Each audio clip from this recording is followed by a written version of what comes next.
What's going on, guys? It's Suk and I am back with a brand new video on Super Duper Tech. And in today's video I'll be showing you guys the video footage and still images that I got of the rear cameras found on the iPhone 8 Plus. Now of course, if you guys are interested in seeing the video footage and still images that I got of the front selfie camera on this particular smartphone, then hit that subscribe button and the bell icon to the side of it to be notified when I upload and release my review. And if you'd like to see a comparison between the rear camera on the iPhone 8 Plus and the iPhone's closest rival, the Samsung Galaxy Note 8, then you can click the card in the top right corner to go ahead and watch that video. But without any further ado, let's hit the titles.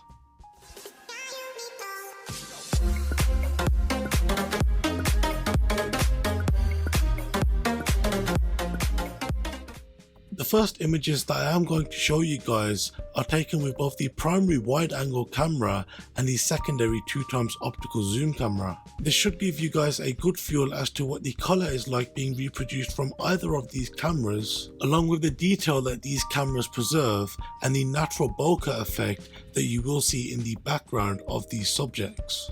Next up, I do want to show you guys some panoramic images that were taken directly with the iPhone 8 Plus. I have found that the panoramic images that are taken with the iPhone 8 Plus for the most part are correctly exposed, unless you do have some sort of bright light, i.e. the sun, that will of course distort the image and slightly make that part of the panoramic image a little more overexposed.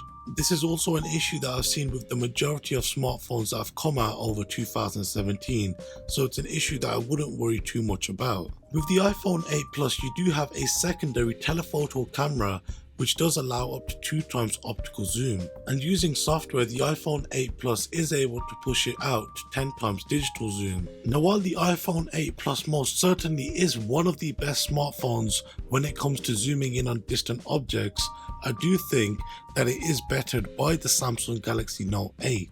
This is that up to 10x digital zoom, there is a noticeable amount of noise that can be found in the image. And if you are interested in seeing how the Note 8 compares to the iPhone 8 Plus, then you can click the first link in the description section to go and check out a video I've already posted. If you take a look at the iPhone 8 Plus's telephoto camera, you will notice that it has an aperture of f2.8 when compared to the f1.8 found on its primary camera. So this of course means that when it comes to low light performance, if you are going to be zooming in or using the telephoto camera, then you may want to use it in a slightly more lit environment. This is as there will be a noticeable amount of noise when you are zooming in on distant objects. For example, compare this image that was taken at midday at 10x digital zoom to this image that was taken once again with 10x digital zoom but just as the sun was about to set. Now I'm not saying that the iPhone 8 Plus's camera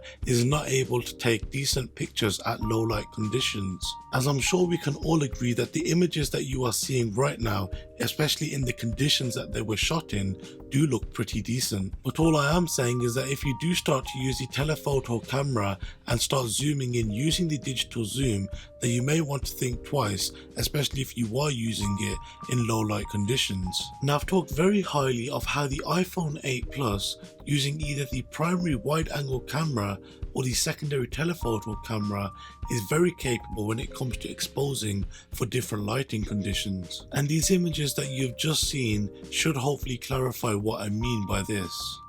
Also, using the secondary telephoto camera, I was able to get some impressive looking close-up shots of a variety of different subjects that held their detail. Also, just like last year's iPhone 7 Plus, the new iPhone 8 Plus is capable of taking portrait images. Also, using the new iPhone 8 Plus, you are actually able to use artificial intelligence to adaptively change the lighting, something that Apple are calling portrait lighting. And the 5 different types of these are natural, studio, contour, stage, and stage light mono. Now while the last two being stage light and stage light mono didn't perform as well as I hoped, the previous 3 had performed exceptionally well. Now of course, how many times you use this feature is going to be directly dependent on how many times you take portrait images. So before I get into showing you guys some video clips taken with the iPhone 8 Plus using both of its rear cameras, I do want to bring to your attention that this smartphone only has optical image stabilization on the primary wide angle camera and not the secondary telephoto. And I do also want to mention that there is an array of 3 different microphones positioned strategically around the smartphone to capture audio.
So just to round things up, I do believe that the iPhone 8 Plus has one of the best smartphone cameras that I've personally used. Now yes, to a certain extent, when zooming in using up to 10 times optical zoom, I would prefer the images to look a little more clear. But of course, that's what you get when you are using digital zoom as opposed to using optical zoom. And for the next model iPhone, I would like to see the primary camera get a slightly wider field of view, and these cameras are also capable of capturing some incredibly crisp 4K footage at either 60, 24 or 30 frames per second. One major downside that I would say is that the audio quality coming off these smartphones isn't as good as what I've heard with a Samsung Galaxy Note 8.